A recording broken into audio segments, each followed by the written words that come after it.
يا أيها الناس اتقوا ربكم الذي خلقكم من نفس واحدة وخلق منها زوجها وبث منهما رجالا كثيرا ونساء واتقوا الله الذي تساءلون به والأرحام إن الله كان عليكم رقيبا يا أيها الذين آمنوا اتقوا الله وقولوا قولا سديدا يصلح لكم أعمالكم ويغفر لكم ذنوبكم ومن يطع الله ورسوله فقد فاز فوزا عظيما أما بعد اللهم صل على نبينا الكريم الحبيب مصطفى محمد صلى الله عليه وسلم وعلى آله وصحبه ومن تبعهم بإحسان إلى يوم الدين ثم أما بعد Ikhwani fid din wa akhwati fid din, a'azzani Allah wa iyyakum.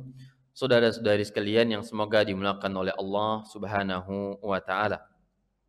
Alhamdulillah pada kesempatan pagi hari ini Allah Subhanahu wa taala masih memberikan anugerah kenikmatan kepada kita semua. Nikmat sehat, nikmat waktu luang, umur, serta semangat kita untuk saling bermuzakarah di dalam ketaatan, dalam kebaikan menuju jalan Allah Subhanahu wa taala. Dan ini adalah anugerah, kenikmatan yang selalu kita hadirkan di dalam hati kita, bahwa nikmat yang sangat pantas untuk kita syukuri. Kita bersyukur kepada Allah Subhanahu wa taala selalu. Salawat serta salam semoga selalu tercurahkan kepada junjungan kita Nabi besar Muhammadin sallallahu alaihi wasallam, kepada keluarga beliau, para sahabatnya, serta orang-orang yang senantiasa mempelajari dan beramal dengan ajaran Islam sampai akhir zaman. Bapak Ibu sekalian yang semoga dimuliakan Allah Subhanahu wa taala, melanjutkan pembahasan Bulughul Maram dengan syarahnya Tawdihul Ahkam yang disyarah oleh Syekh Ali Bassam, yang masuk ke dalam pembahasan Babu Sifatis Shalah. Babu Sifatis Shalah, bab tentang tata cara salat, sifat salat Rasulullah sallallahu alaihi wasallam. Sudah lewat bab tohara, bab tentang waktu sholat, kemudian hukum-hukum masjid, kemudian Al-Imam Ibnu Hajar melanjutkan tentang bab berikutnya sifatus sholat, tentang tata cara sholat Rasulullah sallallahu alaihi wasallam. Ikhwan sekalian yang dimuliakan Allah Subhanahu wa taala, di dalam kajian sifat sholat ini insyaallah kita berusaha untuk memaparkan bagaimana pendapat-pendapat ulama ahli sunnah ya di dalam setiap gerakan-gerakan sholat, setiap gerakan-gerakan sholat, termasuk bacaan-bacaannya. Yang kemudian dengan itu kita akan terbentuk ya wawasan yang cukup ya untuk menjadi bekal kita di dalam beribadah, juga bermuamalah, beribadah kepada Allah dengan dalil yang kuat, argumentasi yang kuat yang kita fahami, dan berikut juga kita harus memiliki sikap yang insaf, sikap yang adil, sikap yang toleransi kepada saudara kita yang berbeda pendapat dengan kita di dalam ranah fikih, Maka sudah saatnya untuk kita mendalami Islam ini, sudah saatnya kita mendalami agama ini dengan luas, wawasan yang luas, sehingga lahirlah sifat tasamuh, sifat toleransi dalam diri kita yang membuat kita lapang dada di dalam kita bersikap melihat saudara kita yang berbeda dengan kita di dalam ranah fikih. Ini hal yang biasa dari kaum salaf, dari zaman salaf, bahkan sampai saat ini.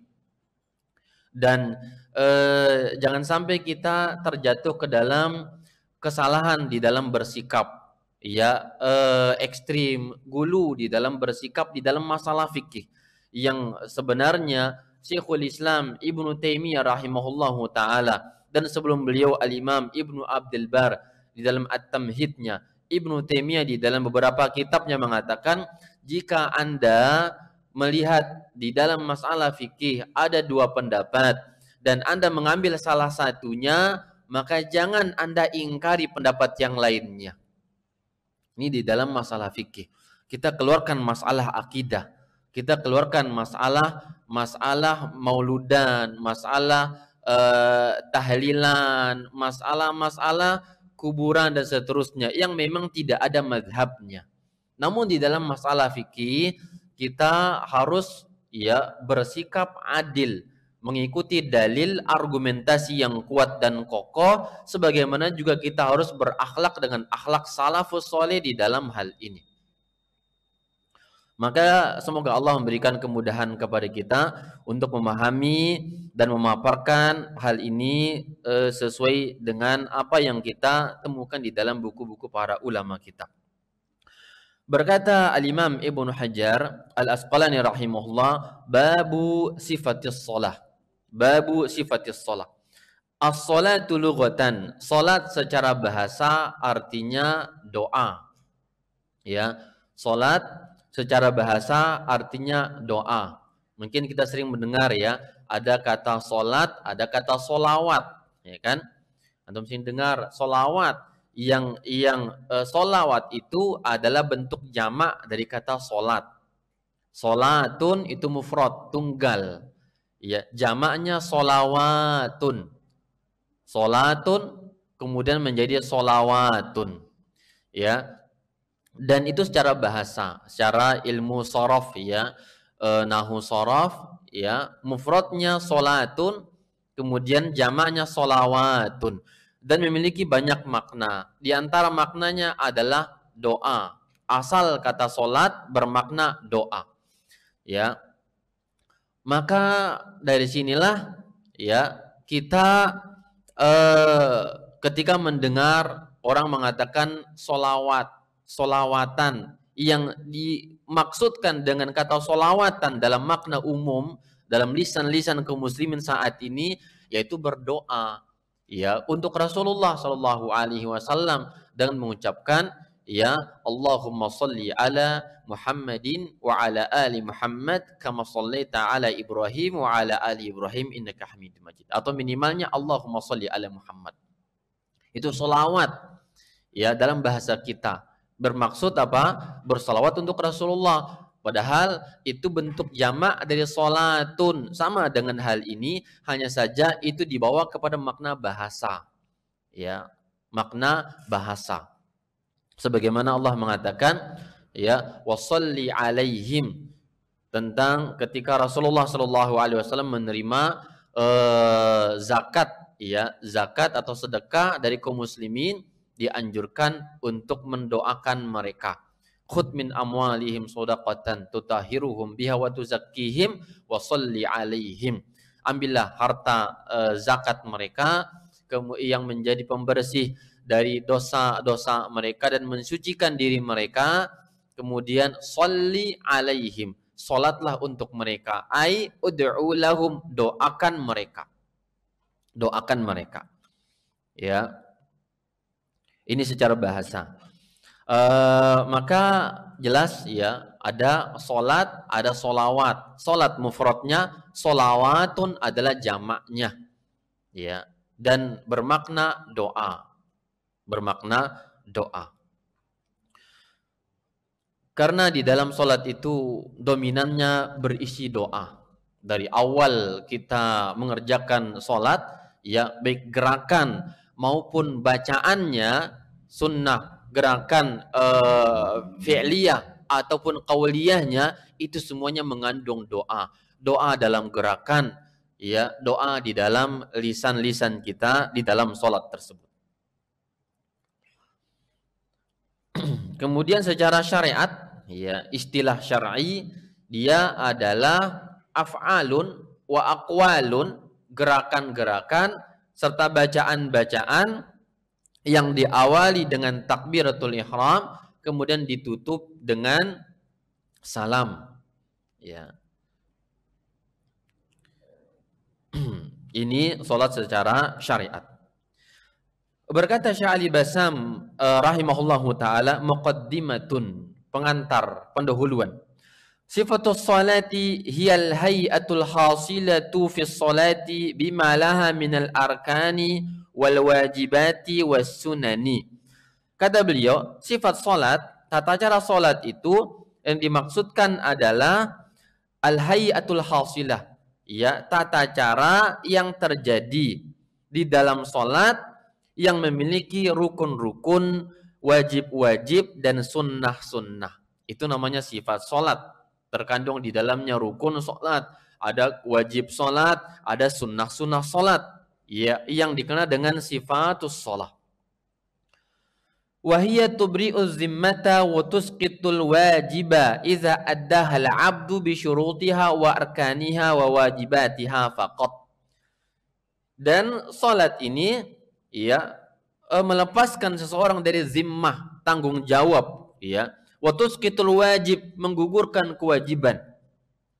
Idza addaha, jika dilaksanakan oleh seorang hamba, bisyurutiha, dengan syarat-syaratnya, wa arkaniha, dengan rukun-rukunnya, wa wajibatiha faqat, dan dengan kewajiban-kewajibannya saja. Itu sudah dikatakan menggugurkan kewajiban. Tanpa sunnah sekalipun sudah cukup, ya. Jadi yang menggugurkan kewajiban, yang maksudnya yang sudah pantas standar mengerjakan sholat itu cukup ada rukun, ya, syarat dan wajib. Sunnah-sunnah nggak dilakukan, nggak apa-apa. Ya, artinya sudah selesai, sudah sah sholatnya, sudah mendapatkan ganjaran pahala orang tersebut. Nanti kita akan sebutkan mana sunnah sholat, mana rukun sholat, mana wajib sholat. Kita harus paham itu semuanya.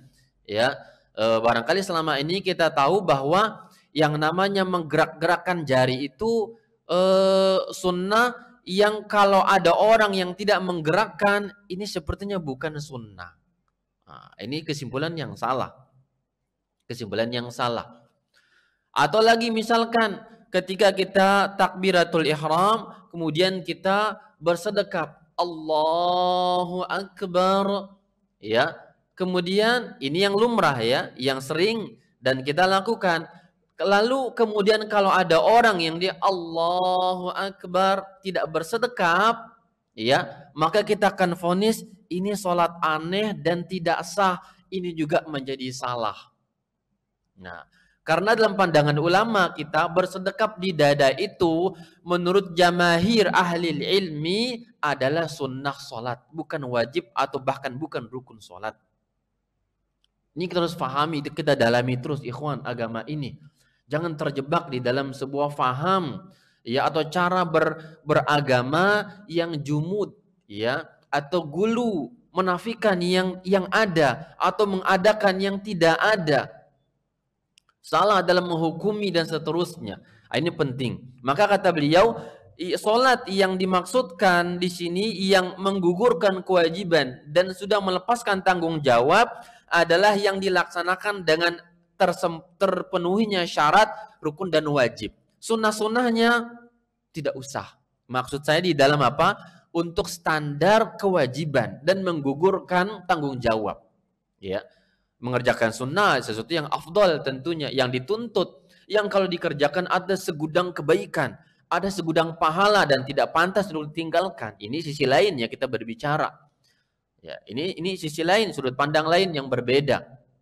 Namun tentunya bagi seorang muslim dia harus ada tamak akhirat, serakah kepada pahala akhirat, ya, maka sepantasnya untuk mengerjakan hal sunnah. Namun ingat, kita menilai standarisasi, ya, untuk sebuah sah tidaknya, salah tidaknya orang di dalam menjalankan itu, kita harus paham standar salah benarnya dulu, ya. Baik, ikhwan sekalian yang dimuliakan Allah Subhanahu wa taala, itu semuanya akan kita lewati nanti di dalam semua gerakan-gerakan itu. Kita berusaha untuk lebih objektif, insaf di dalam memaparkan mazhab-mazhab ulama, ya. Karena kita tahu ya saat ini fitnah, ya, zaman fitnah. Ya, orang tidak bagus, tidak layak berbicara agama kalau dia nggak paham fikih-fikih semacam ini. yang kemudian cenderung menggiring orang kepada sebuah opini yang seakan-akan memaksakan pendapat kepada orang lain yang memang di sana ada ruang untuk bertoleransi, yang memang itu merupakan adab dan akhlak para salafus salih dalam hal ini.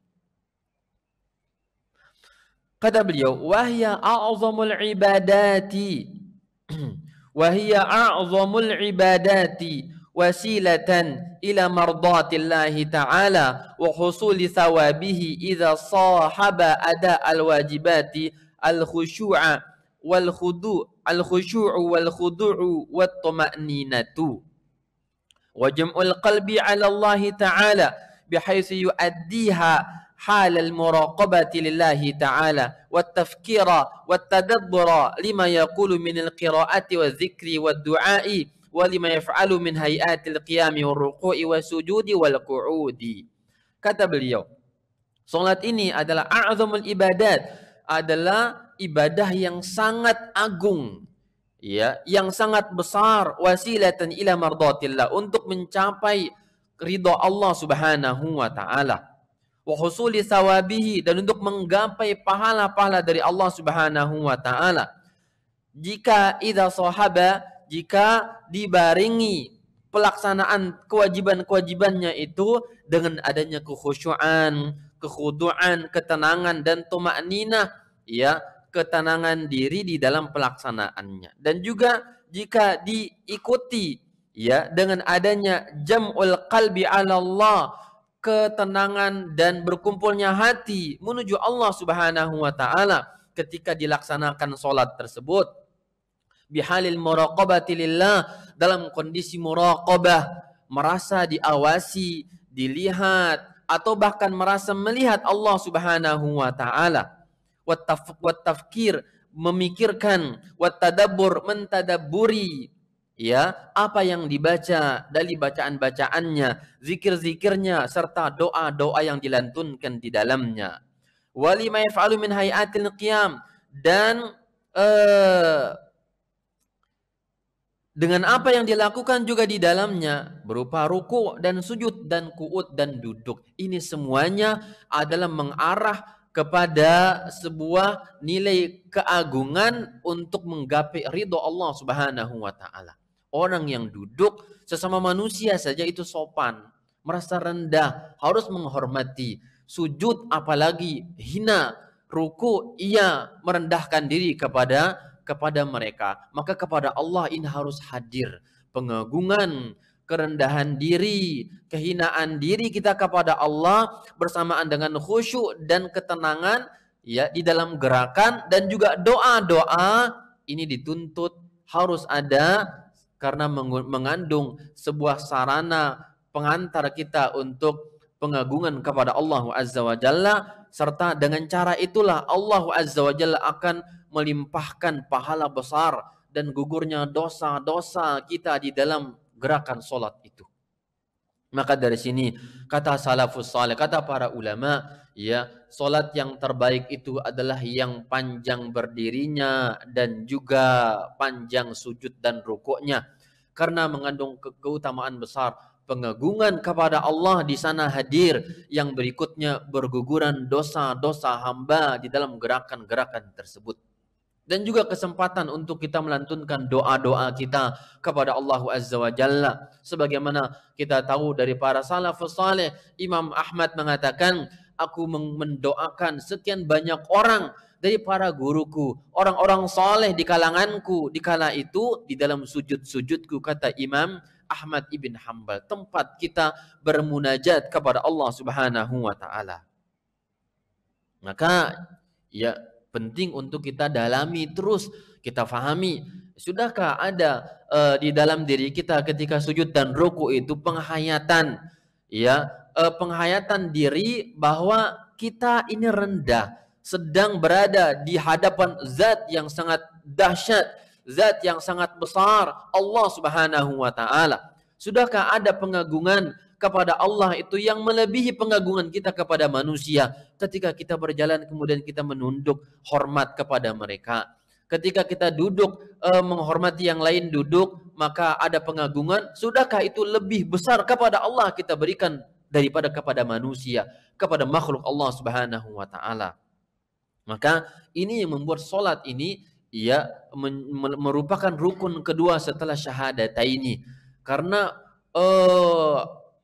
untuk mewujudkan ungkapan penghambaan, ungkapan tauhid, ungkapan kehinaan dan merasa hamba dan budak Allah jelas sekali di dalam gerakan solat itu. Rukuk dan sujud itu penghinaan.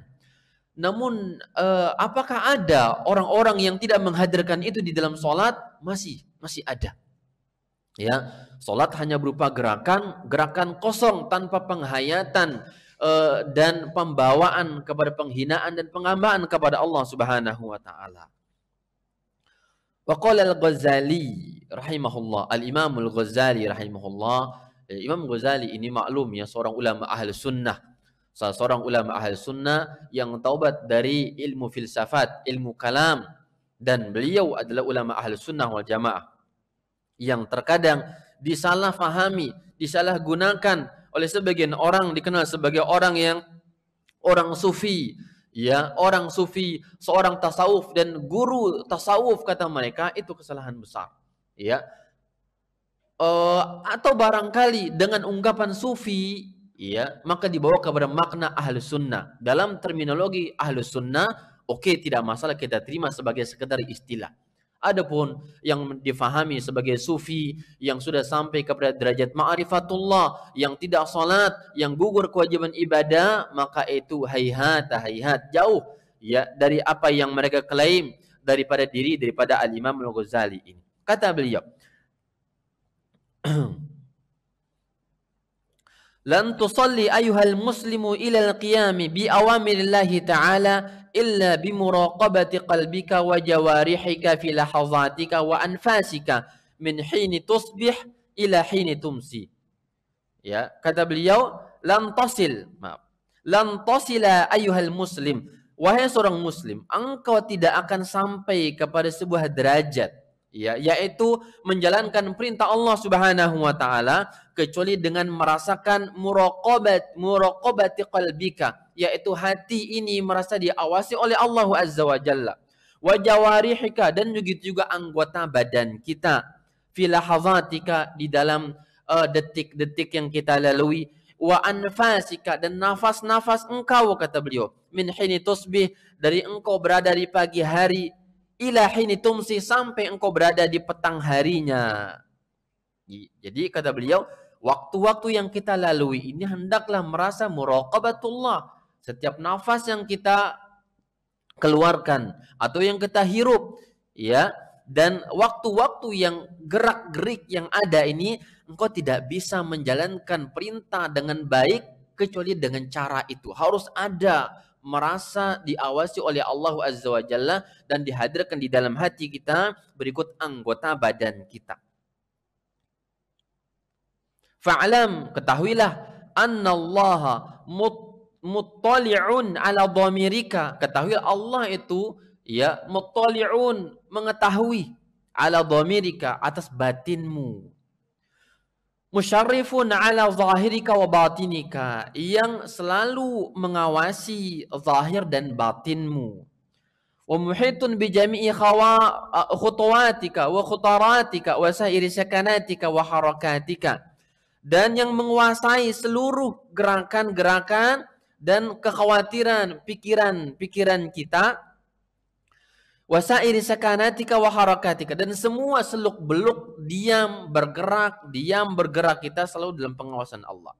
Fata'addab, maka beradablah.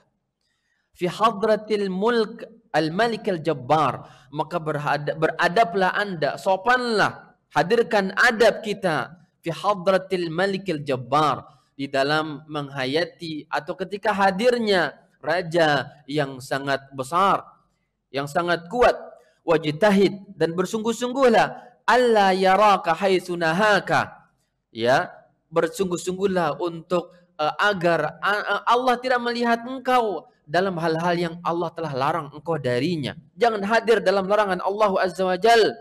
wala yufqiduka haitsu amarak, dan Allah tidak merasa engkau hilang dalam perintah-perintah yang Allah perintahkan kepada Anda. Jangan absen dalam perintahnya, sebagaimana jangan pernah hadir muka dalam larangan Allah Subhanahu wa taala.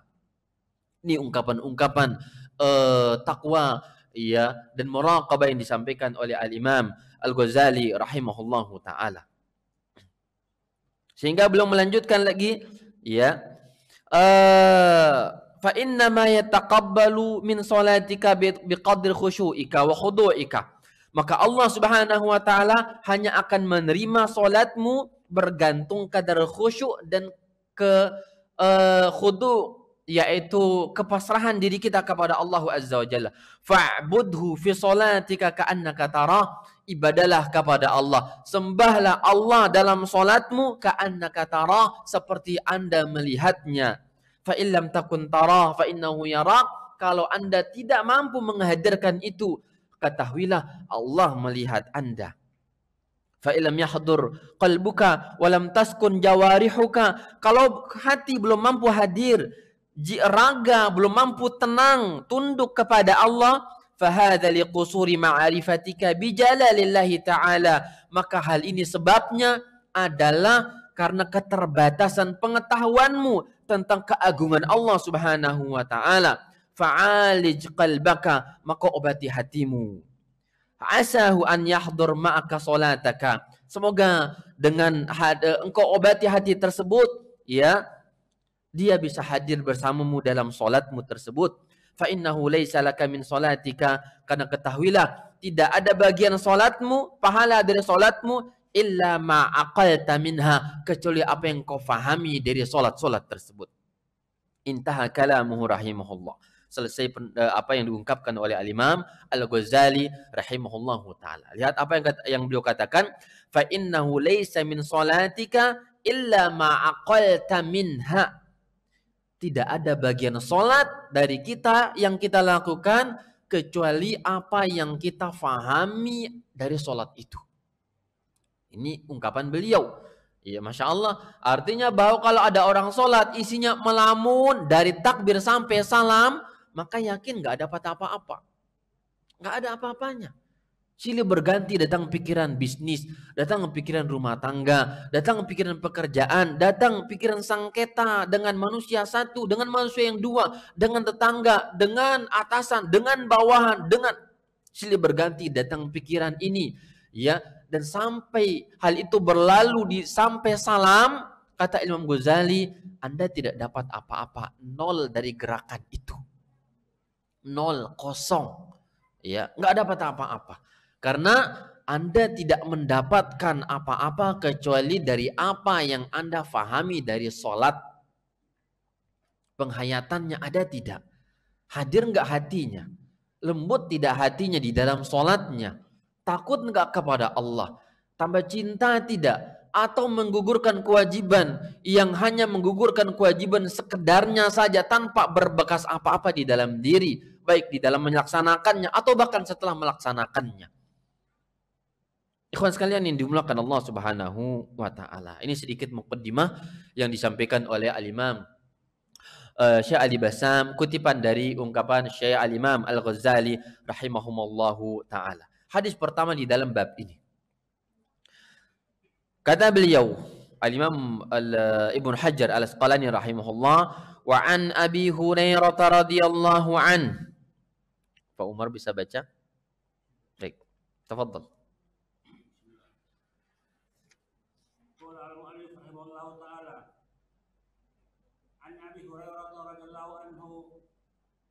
النبي صلى الله عليه وسلم قال صلى الله عليه وسلم إذا قمت إلى الصلاة فأسبغ الوضوء ثم استقبل القبلة فكبر ثم اقرأ لا ثم اقرأ ما تيسر معك من القرآن ثم اركع حتى تطمئن راكعا ثم ارفع حتى تعتدل قائما ثم اسجد حتى تطمئن sajidan summa hatta tatma'inna jalisan. Yakfi. Baik. Berkata beliau dari Abu Hurairah, semoga Allah meridai beliau, anna Nabiyya sallallahu alaihi wasallam qala, bahwasanya Rasulullah sallallahu alaihi wasallam bersabda, "Idza qumta ila sholati fa asbighil wudu." Jika Anda ingin salat, maka perbagusilah, sempurnakanlah wudunya dulu. Summastaqbilil qiblata fakabbir. Kemudian hadaplah kiblat, fakabbir. Ya, segera takbir. Sumaqra ma tayassara ma'aka minal Qur'an. Kemudian bacalah yang mudah bagimu dari ayat-ayat Al-Qur'an. Summarka, kemudian rukuklah hatta tatma'inna raqiyan, sampai ada tuma'nina di dalam rukuknya. Summarfa, kemudian bangkitlah hatta ta'tadila qa'iman, sampai berdiri tegak lurus i'tidal dalam kondisi berdirinya. Masjud, kemudian sujudlah hatta tatma'inna sajidan, sampai tenang di dalam sujudnya. Summarfa hatta tatma'inna jalisan, kemudian duduklah, bangkitlah dari sujud menuju duduk sampai tenang, ada tuma'nina di dalam duduknya. Masjud hatta tatma'inna sajidan, kemudian sujudlah sampai ada ketenangan tuma'nina di dalam sujudnya. Summaf'al dzalika fi sholatika kulliha, kemudian lakukanlah hal itu pada semua solat kamu. Lakukan hal itu pada semua solat kamu. Pada potongan ini, akhrajahu sab'atu wa lafzu lil Bukhari. Ikhwan sekalian yang dimuliakan Allah Subhanahu wa taala, hadis Abu Hurairah ini yang Nabi sebutkan ini adalah hadis yang dikenal di dalam ilmu fikih dengan hadis musii'us shalah, orang yang salah dalam solatnya. Yang dahulu ada kisahnya. Ada salah seorang sahabat yang bernama Khalad ibn Rafi'. Khalad ibn Rafi' ini adalah salah seorang sahabat Ansar yang masuk Islam, ikut dalam perang Badar, ikut dalam perang Badar dan meninggal dunia, dan beliau hidup lama sampai Rasulullah meninggal dunia belum masih hidup. Apa kondisi beliau ini sampai datang cerita ini? Dan keluarlah hadis Rasulullah Sallallahu Alaihi Wasallam dengan kasus beliau, disebutkan bahwa beliau ini masuk masjid. Dakhalal masjid, fa shalla salatan ghaira mujzi'atin. Dia salat, namun salatnya tidak sempurna. Terburu-buru dalam salatnya, ingin segera bersalaman dengan Rasulullah Sallallahu Alaihi Wasallam. Beliau masuk masjid, kemudian tergesa-gesa dalam salat, ingin segera bertemu Rasulullah. Dia sudah menjalankan yang tepat. Tahiyatul masjid sudah oke. Masuk tahiyatul masjid baru bertemu dengan Rasulullah Sallallahu Alaihi Wasallam. Namun dalam pelaksanaan sholat beliau tergesa-gesa, terburu-buru. Maka wan Nabi yanzur ilaihi, Nabi Sallallahu Alaihi Wasallam melihat, memperhatikan sholatnya. Falamma faragha, ketika selesai min sholati, dari sholatnya, ja'a ila Nabi Sallallahu Alaihi Wasallam, dia datang kepada Rasulullah. Fasallama alaihi, kemudian beliau salam. Faradda alaihi salam, Nabi jawab salamnya. Summa qala, kemudian Nabi mengatakan, irji' fasalli fa innaka lam tusalli. Wahai Khalad ibn Rafi', irji', baliklah salat, ulangnya salatmu. Fa innaka lam tusalli, karena Anda belum salat tadi. Lihat, Faraja'a wa amila fi salati tsaniyah. Kemudian dia kembali lagi, ulang lagi salatnya yang kedua kali. Kama amila fi salatil ula, sebagaimana beliau lakukan pada gerakan pertama dengan gerakan terburu-buru, diulang lagi pada kondisi kedua kalinya.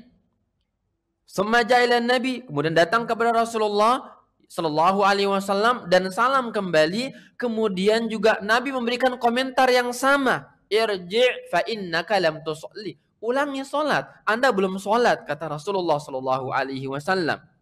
Salasa marratin, sampai 3 kali. 3 kali orang itu mengulang salat,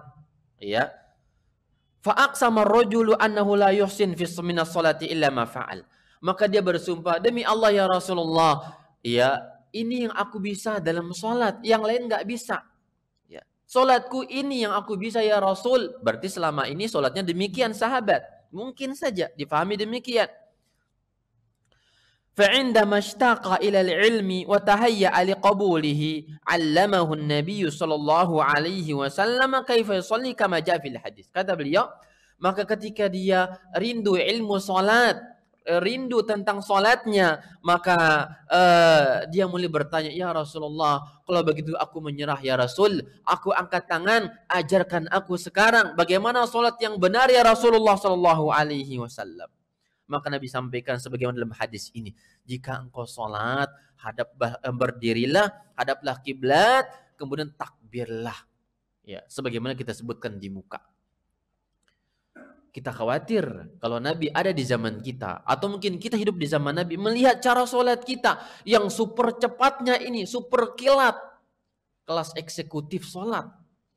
Ya, barangkali saja Rasul akan mengatakan, wahai orang Indonesia, ulang sholat antum. Ada yang sholat 23 rakaat dalam masa waktu 5 menit atau 2 menit, 3 menit. Kalau saja Rasulullah ada, Nabi akan mengatakan, wahai jamaah fulana, antum mengulang sholat antum. Ya, ulang lagi, 2 kali lagi, terus dan seterusnya. Nah, karena itu terulang dan seterusnya itu dengan gerakan yang tidak ada thama'ninah. Maka inilah Rasulullah ajarkan kepada para sahabat. Ada Nabi mengingkari orang-orang ini. Mengingkari orang-orang di kalangan sahabat yang sholatnya demikian. Dan hal ini pun bergulir ada terjadi di zaman kita. Masya Allah. Jadi sunnah Nabi, ajaran Islam ini adalah yang universal sifatnya. Artinya apa? Terjadi pada zaman itu pelanggarannya. Sebagaimana perintahnya, sebagaimana kebaikannya. Dan juga mungkin terjadi pada setiap generasi dan zaman, kebaikannya, pelanggarannya mirip di kala itu dengan ada yang di zaman kita saat ini. Dan Nabi ajarkan kepada orang tersebut. Apa kata Rasulullah? Idza qumta ila sholati fa asbighil wudu'lah terdahulu. Ya, wudu dulu. Ya, sumastaqbilil qiblata fakabbir. Hadaplah kiblat, kemudian takbirlah. Kalau masalah wudu sudah kita sebutkan di dalam babul wudu secara tuntas, khilaf-khilafnya, argumen-argumennya, dan rajih sudah kita sebutkan. Ya, kemudian di sini disebutkan menghadaplah kiblat fakabbir, dan takbirlah. Fa, ya, di dalam bahasa Arab, fa ini di dalam ilmu bahasa menunjukkan makna apa? Atof, ya, menyambung, alat sambung, ya, biduni tarahi, tanpa ada jeda waktu. Ini makna fa. Ada di dalam bahasa Arab itu huruf atof, ya, huruf sambung, ada wa, ada fa, ada summa, ada lakin, ada la, gitu kan? Ya. Nah, maka semua huruf-huruf itu memiliki makna tersendiri. Waw memberikan makna mutlaqul jama', ya, murni kebersamaan, itu waw. Kalau saya mengatakan dakhala Ahmadu wa Muhammadun wa Aliyun, Muhammad dan Ali dan Ahmad masuk masjid, itu bersamaan dengan ungkapan wa. Mereka bersamaan datangnya. Ya, mutlaqul jama' memberikan makna mereka datang bersama-sama ke masjid. Tapi kalau dengan fa, dakhala Ahmadu fa Aliyun fa Ahmadu, masuk Ahmad, dakhala Muhammadun fa Ahmad, masuk Muhammad, yang diikutkan berikutnya langsung tanpa ada jeda, Ahmad masuk. Itu maksud fa. Maka di sini kata ulama menjadi dalil bahwa ketika orang itu berdiri, Nabi katakan berdiri menghadap kiblat, langsung fakabbir, langsung bertakbir. Artinya tidak ada jeda waktu untuk mengatakan usolli, sholaitu, atau usolli dan seterusnya itu. Walaupun kita akan sebutkan khilaf yang terjadi di kalangan para ulama. Lebih menghadirkan nilai insaf dan objektif di dalam hal ini. Ya, ini poin pertama di dalam sifatus sholah ini. Maka di dalam masalah kita kembali tidak dipaparkan di sini tentang gerakan pertama, ya, atau problem yang diperdebatkan oleh para ulama kita, yaitu apa hukum orang sholat berdiri kemudian lalu dia mengucapkan apa? Usolli, ya, fardhus subhi raq'ataini lillahi ma'muman lillahi ta'ala atau imaman lillahi ta'ala. Apa hukum hal semacam itu? Maka ya saya katakan bahwa di dalam memahami hal semacam ini terjadi khilaf di kalangan para ulama fikih. Yang ungkapan Ibnu Taimiyah tadi masuk ke dalam makna ini juga. Artinya kata ulama tidak boleh ada orang yang mengingkari orang lain dengan keras di dalam masalah fikih yang dikhilafiyahkan, dan memang ada kemungkinan dalil, ada ruang, ada kemungkinan untuk berargumen di dalam masalah itu. Ya. Kita tahu bahwa hal itu khilaf tajam di kalangan para ulama kita. Ya. Imam Malik mengatakan apa? Apa kata Imam Malik bin Anas rahimahullahu taala? At-talaffuzu ya bin niyati khilaful aula. Khilaful aula.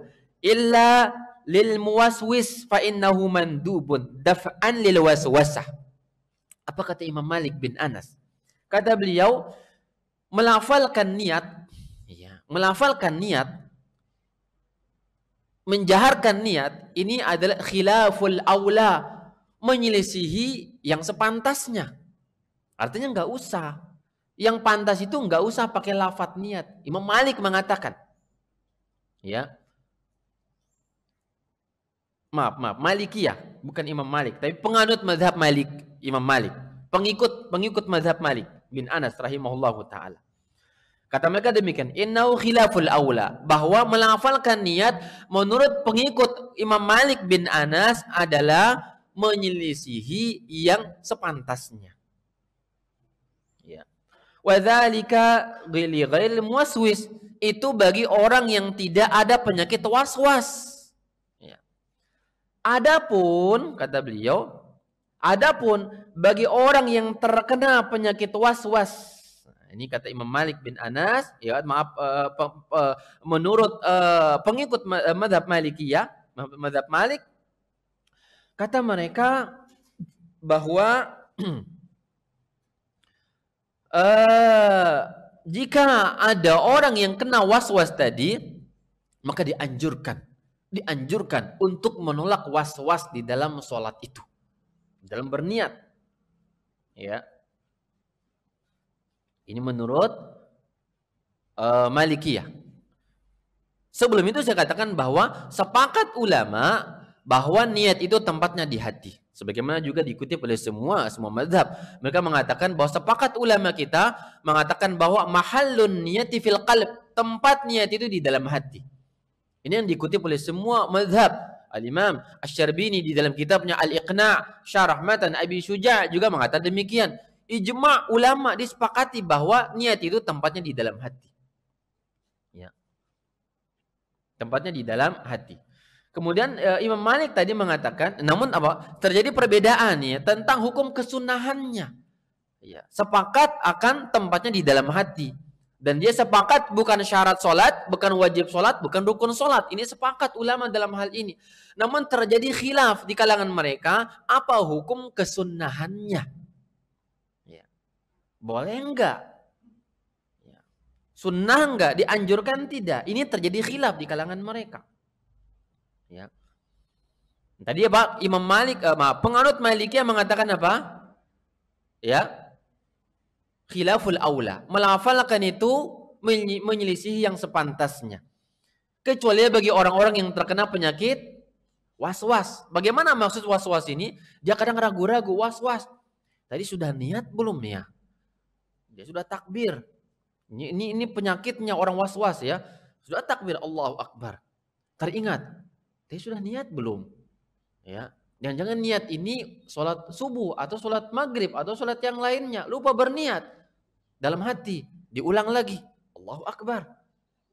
Allahu Akbar. Sampai berkali-kali, ini banyak dan ada kita melihatnya.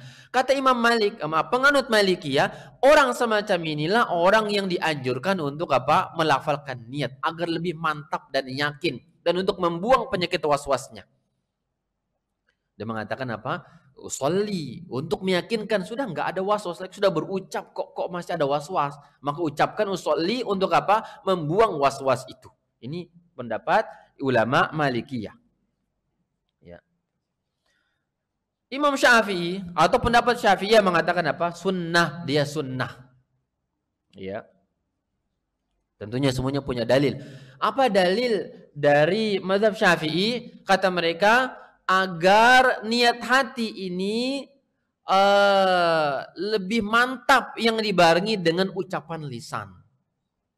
Ini kata mereka. Ya. Baik ulama Syafi'i yang klasik maupun yang ada saat ini, itu dalil mereka. Jadi bukan bid'ah. Ya, ini sunnah, dianjurkan agar apa? Ya, agar hati ini lebih yakin yang dibarengi dengan ungkapan lisan. Ini dikutip dari ulama-ulama salaf di kalangan mazhab Syafi'iyah di dalam mazhab fikih. Ya. Ini kan kita tarjihkan ya, kawan, akan kita tarjihkan. Di dalam mazhab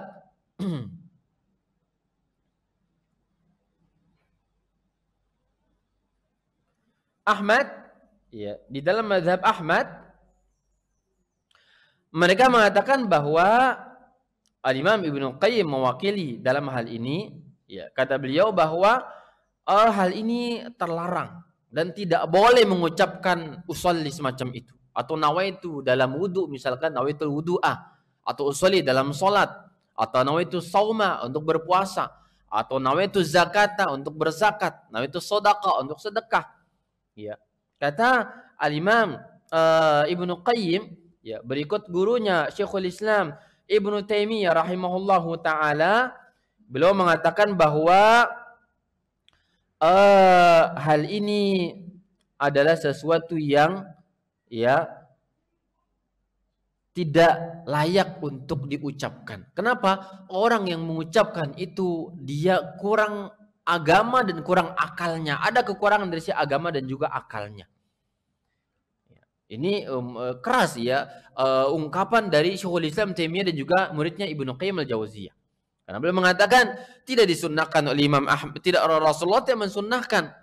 Tidak ada dalil kesunahannya bersamaan dengan rincian daripada gerakan sholat, bacaannya, kemana mata memandang, bagaimana berdirinya, tangan letak di mana, apa bacaan, bismillah atau tidaknya, ta'awuz atau tidaknya, itu semuanya gerakan yang zahir, ya, atau mungkin kurang zahir. Lalu kenapa usolli yang lebih zahir dari itu semuanya Nabi tidak jelaskan? Ini kata Syekhul Islam Taimiyah. Maka orang semacam itu, kata beliau, justru mengantarkan kepada penyakit waswas. Mengantarkan kepada penyakit waswas. Ya. Sehingga beliau mengatakan walau kana masyru'an la fa'alahu an-nabiy sallallahu alaihi wasallam.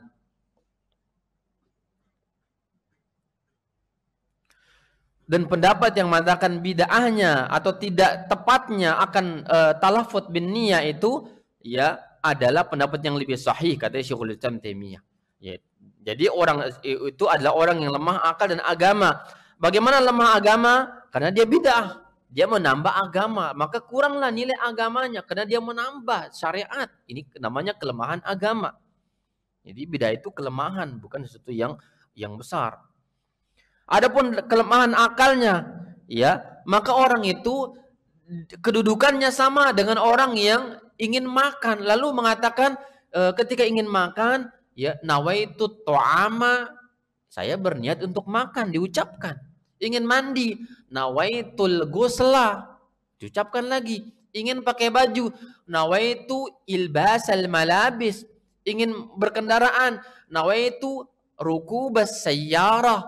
Ingin dan seterusnya. Ini kata kelemahan dalam akal semacam ini. Ya. Ini kata Syekhul Islam Taimiyah rahimahullahu taala. Kenapa demikian? Bukankah di dalam hal-hal mubah itu terkandung makna ibadah?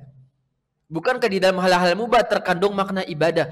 Lalu kenapa tidak ada ungkapan itu dari semua mereka orang yang cinta dengan ibadah kepada Allah?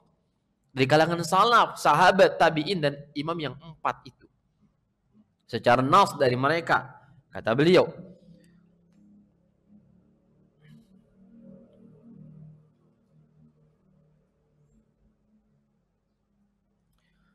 Maka beliau juga mengatakan al-jahru bi lafdhin niyyati aidan manhiyun anhu inda Syafi'i wa sa'iri a'immatil Islam. Ya, Syekhul Islam juga mengatakan bahwa melihat kepada pokok mazhab, ya, maksud saya 4 ulama yang menjadi panutan di dalam mazhab, kata beliau, hal ini terlarang menurut Imam Syafi'i, ya, menurut yang lainnya, dan semua para ulama Islam itu hal ini dilarang. Wa fa'ilu dzalika musii'un, dia telah melakukan apa? Kesalahan. Wa in i'taqada dzalika dinan faqad kharaja an ijma'il muslimin. Kalau dia meyakini itu bagian dari agama, maka dia telah keluar dari ijma' kaum muslimin. Wa yajibu nahyuhu, wajib untuk dicegah orang itu. Ya. Wajib untuk dicegah dan dilarang, ya, untuk melakukan hal semacam itu. Ini kata Syekhul Islam Taimiyah rahimahullahu taala. Beliau berisyarat di dalam ungkapan ini, ya, di dalam 2 makna kita simpulkan kata ulama, bahwa khilaf di dalam masalah niat ini adalah khilaf yang tidak mu'tabar. Tidak mu'tabar. Sehingga keras ungkapan Syekhul Islam Taimiyah. Bukankah beliau tadi yang mengatakan khilaf di dalam masalah fikih nggak boleh ada pengingkaran, nggak boleh keras-kerasan kalau khilaf di dalam masalah fikih. Namun kenapa muncul ini dari beliau mengatakan apa? Bahwa hal ini kalau ada orang yang meyakininya, orang itu keluar dari ijma' kaum muslimin. Berisyarat bahwa khilaf di dalam hukum talaffuz bin niyyah, dia adalah khilafun ghair mu'tabar, khilaf yang tidak dianggap di dalam masalah fikih. Karena tidak ada dalil yang mustanad, satu pun dalil tidak ada. Namun ulama belakangan. Namun demikian kita berikan penghormatan kepada para ulama kita. Oke, kita hargai pendapat Anda. Mereka bawa dalil ABC dan di antara dalilnya adalah qiyas, kata mereka. Qiyas kepada haji. Dalam talbiyah haji, orang berniat yaitu apa? Labbaik Allahumma hajjan wa umratan. Dalam dia berumrah atau berhaji, dari miqat memakai pakaian ihram, dia bertalbiyah. Niat hajinya di situ. Yang walaupun jika tidak melafalkan talbiyah dengan niat dalam hati sudah sah. Sebagaimana mereka katakan juga di dalam sholat. Nggak ada lafaz usolli atau nawaitu, dengan cukupnya di dalam hati sudah sah. Ini ijma' di kalangan mereka. Melafalkan apa tadi? Khilaf di kalangan para ulama. Syafi'iyah mengatakan sunnah. Imam Malikiyah mengatakan apa? Khilaful aula. Kecuali orang yang sakit waswasah. Kecuali bagi orang yang sakit waswasah. Kita katakan bahwa wallahu taala a'lam bissawab, ya, bahwa pendapat yang rajih, yang kuat di dalam hal ini, bahwa hal semacam itu tidak usah dilafalkan, tidak disyariatkan. Namun ingat, ya, bahwa kita ada sikap di dalam hal ini. Jadi di kalangan ulama mereka dari abad ke-7 ke-8 Hijriah, para ulama itu sudah, ya, memfatwakan demikian. Imam Asy-Syarbini, ya, atau yang lain As-Suyuti, ya, termasuk An-Nawawi. An-Nawawi mengatakan sebagaimana dikutip oleh Asy-Syarbini, ya, An-Nawawi hidup di abad ke-5 atau ke-6 Hijriah. Beliau termasuk ulama mazhab yang mengatakan sebenarnya tidak usah untuk itu. Ya. Tidak usah untuk melafalkan niat. Dalam sebagian mazhab Syafi'i mewajibkan hal itu. Ini yang keras pengingkaran ulama kepada mereka yang mewajibkan untuk melafalkan niat. Ya. Sudah ada di zaman Imam Nawawi rahimahullah ta'ala, bahkan dari orang-orang sebelum beliau, Al-Imam Ar-Rafi'i, ya, An-Nawawi atau yang lainnya. Sudah ada fatwa semacam ini. Nah, sehingga kita ada sikap. Dalam khilaf semacam ini kita butuh sikap. Ya. Dalam pandangan Syekhul Islam Taimiyah dan juga Ibnu Qayyim al-Jauziyah, ya, dan ulama-ulama belakangan seperti Syekh bin Baz, Syekh Utsaimin dan yang lainnya, mereka mengatakan ini perkara bid'ah. Bid'ah di dalam ijtihad, ya. Ijtihad.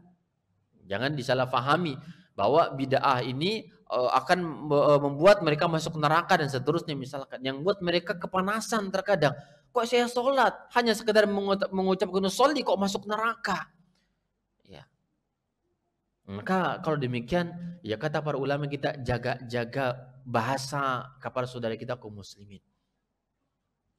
Kalau berdebat, diskusi dingin, santai, dialog diskusi, oke, tidak mengapa, misalkan bawa dalil. Tapi sampai saat ini hal ini dibela oleh para ulama-ulama kibar, ulama ahli sunnah yang ada di Mesir, di Yordan dan sebagian tempat, ya, mereka melantunkan, menjaharkan niat semacam ini. Karena memang warisan dari para ulama klasiknya, yang nggak bisa dilepas.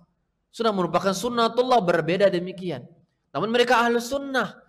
Mereka lah orang-orang yang menerapkan sunnah. Namun dalam hal semacam ini, karena punya panutan ulama klasik yang salaf, lebih salaf daripada kita dalam panutan, dan itu jalur mereka beragama, maka sulit keluar dari itu. Bahkan menjadi agama bagi mereka.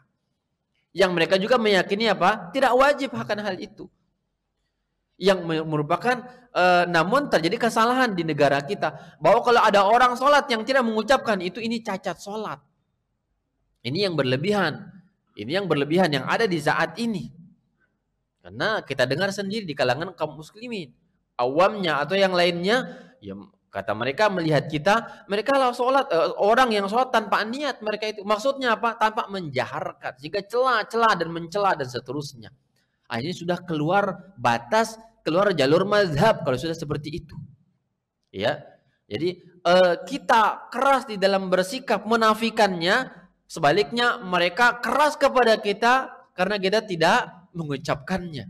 Maka jalur tengah, fahami dalil-dalil yang ada bahasa kita kepada mereka sebagaimana mereka seharusnya mengenal akan dalil-dalil yang lainnya agar mereka tidak mencela dan seterusnya kepada kita. Ini sedikit tentang masalah ya melafalkan niat usolli dan semisal itu. Namun yang rajih kita katakan sebagaimana Syekhul Islam Ibnu Taimiyah mengatakan bahwa ya hal itu tidak ada di dalam buku-buku klasik pokok mazhab, tidak ditemukan hal itu. Namun ada belakangan ketika muncul pertanyaan orang yang was-was tadi, orang yang ini dan itu, takut lupa dan seterusnya, maka muncul fatwa, ijtihad dan ijtihad. Lalu kapan niat ini ada? Ya, Syekh Muhammad bin Shalih Al-Utsaimin mengatakan, kata beliau, niat itu cukup ya niatul fard. Niatul fard yaitu ketika masuk waktu niat cukup sudah. Sudah niat namanya. Artinya ketika antum dengar azan, apakah azan di handphone, di masjid, ya dengar, oh ini waktu sholat masuk. Ingin sholat, itu sudah niat. Itu sudah niat. Ini pendapat yang kuat. Syafi'iyah mengatakan bahwa niat itu harus muqtarinan bitakbir. Harus beriringan dengan takbir. Ya. Jadi kalau dari rumah dengar azan, ingin sholat itu belum niat menurut mazhab Syafi'i. Sampai kita datang ke masjid berdiri menghadap kiblat sebelum takbir dalam hati. Yang kemudian diiringi dengan lisan, baru Anda dikatakan berniat dalam mazhab Syafi'i. Jelas ya, bisa difahami? Inilah maksud mereka bahwa disyaratkan niat itu muqtarinatan bi takbiratil ihram. Kalau tidak, maka tidak sah sholatnya. Jadi inilah asas tadi untuk mengucapkan, menjaharkan niat usolli dengan asas apa? Muqtarinatan tadi. Harus beriringan, kalau tidak enggak sah. Maka bagaimana untuk memperkuatkan akan hal itu, meyakinkan, diucapkan saja. Karena banyak orang di kalangan mereka yang terjatuh kepada perkara yang memberatkan diri mereka. Karena apa? Lupa untuk mengiringi ya niat dengan takbiratul ihram, maka harus mengulang Allahu Akbar. Lupa Allahu Akbar. Lupa lagi Allahu Akbar. Lupa dan seterusnya. Maka bagaimana untuk mengusir rasa was-was sebelum dan belum mengiringi niat dengan takbir tadi? Ya sudah, ucapkan saja, ini cara amannya. Nah, jadi dibangunlah mazhab dari sebuah pokok dan usul, maka dibentuklah cara-cara yang lainnya yang dikenal dengan kebid'ahan tadi. Ini tempat berniat, ya. Tempat waktu berniat. Waktu berniat itu apa? Kata Syekh Muhammad, niyatul fard. Apa itu? Ketika masuk waktunya saja. Nggak usah diiringi. Kenapa kata beliau? Ini masyaqqah, berat ini. Dan nggak mungkin ada orang yang mampu demikian. Pantaslah mereka mengulang-ulang takbir. Karena lupa orang apakah sudah beriringan atau belum tadi ya.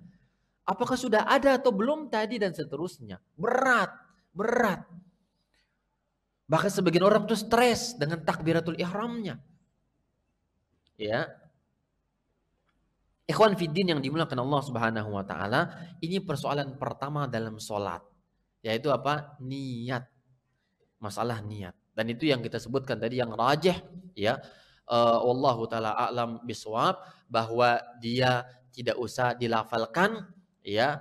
Namun dengan penuh rasa toleransi dengan para ulama yang lain yang mengatakan demikian, bahwa inilah pendapat kami yang kita kutip, ya, dari para ulama klasik yang kita ambil yang disepakati oleh mereka, sebagaimana Asy-Syarbini mengatakan di dalam Al-Iqna'-nya, ya, dan beliau kutip dari Al-Imam An-Nawawi dan seterusnya, bahwa ijma'nya niat itu di hati.